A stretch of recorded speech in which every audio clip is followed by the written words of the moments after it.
How strong is Pessi? In a world where power can be obtained simply by collecting gems, the more gems one possesses, the greater their power becomes.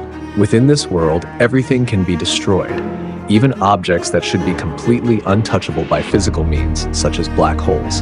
Black holes are formed from the collapse of massive stars after releasing unimaginable amounts of energy.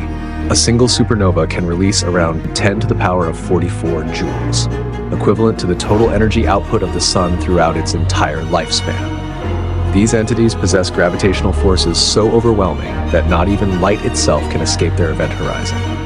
But for Pessi, those laws simply do not apply. With a single strike, Pessi was capable of touching and completely destroying a black hole with a mass over 127 times greater than the sun itself. At that moment, his physical power had already surpassed one of the most destructive astronomical phenomena known to humanity. Yet this was only the beginning. From the very start of his existence, Pessi possessed one absolute goal: to destroy everything. To achieve that goal, he endlessly collected gems.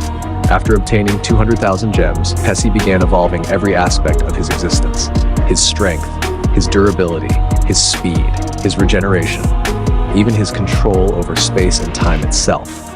Eventually, even the biological structure of his body transcended normal limits. His blood evolved into an infinite energy source, making him technically immortal and capable of limitless growth. But despite all of this power, Pessi realized something terrifying. 200,000 gems were still not enough to destroy all realities, not enough to achieve absolute destruction. So Pessi chose an extreme path. He allowed himself to be hacked by the players. His creator had already abandoned the game long ago, meaning there were no longer any restrictions preventing his growth. And through that hack, Pessi obtained 1 billion gems. At that point, his power began surpassing the very concept of power itself. With that amount of gems, Pessi fully upgraded his damage buff to its maximum state. By perfectly charging himself 10 consecutive times while building a power combo through destroying over 10,000 objects, his attack power could increase up to 5,000 times beyond a normal strike. But for Pessi, that requirement meant nothing. Then came the power buff. Unlike the damage buff, the power buff only doubled his strength.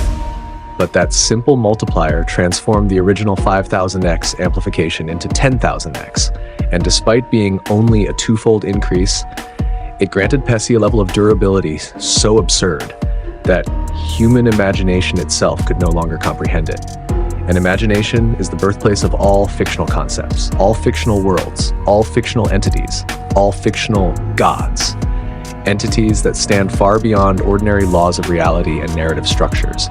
But even beyond that, Pessi possessed something even more terrifying: power boost and auto attack.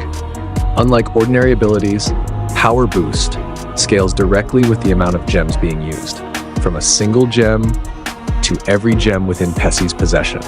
Meanwhile, auto attack can be activated through gem consumption as well, where just one gem grants 1 full minute of automatic attacks.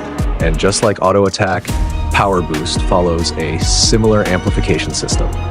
Using 2 gems grants a 2x increase in power beyond the previous state, continuing all the way up to 5 gems. At first, Pessi's max damage buff already amplified his attacks by 5,000 times beyond his normal strength. Then, power buff doubled that output, raising it to 10,000 times greater than before. But after combining it with the maximum level of power boost, Pessi's total power output ultimately reached 50,000 times greater than his original base power. At this point, Pessi had truly reached the peak of his potential. He began destroying universes, dimensions, realities, concepts, narrative layers, and entire realms of existence.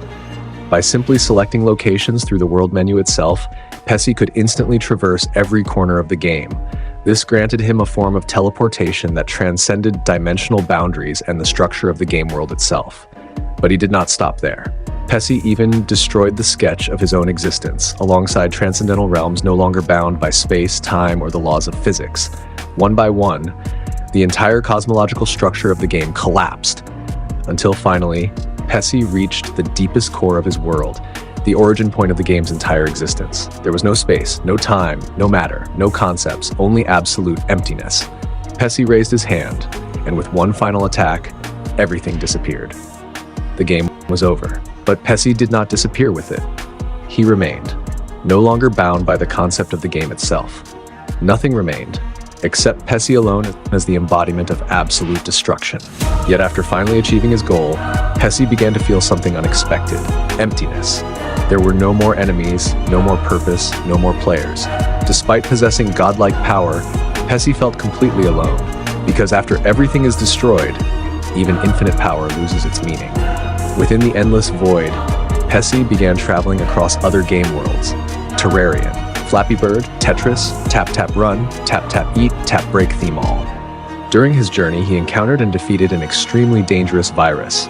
This virus was capable of breaching digital security systems, manipulating websites, corrupting data, stealing information, modifying application files and code, and causing consequences that could even affect the real world itself.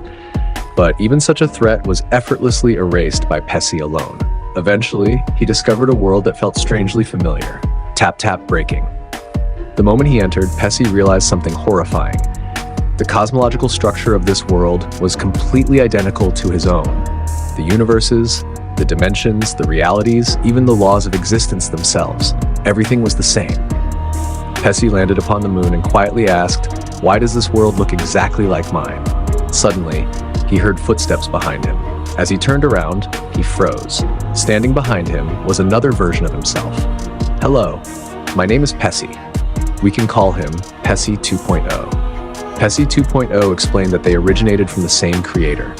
The world original Pessi had entered was merely another version of the same game, specifically the iPhone version of Tap Tap Breaking.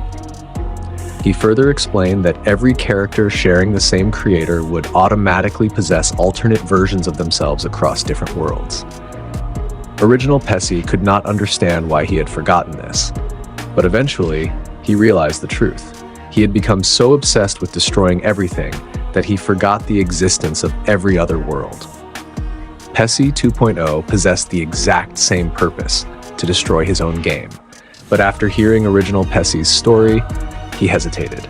Original Pessi spoke calmly, "After you achieve your goal, only endless emptiness remains. No home, no life, no one." At that moment, Pessi 2.0 finally understood. His world was not merely an object meant to be destroyed. It was home, a place where people laugh together, share happiness, create memories, and experience sadness together. For the first time, Pessi 2.0 realized that life was never meant to exist solely for destruction.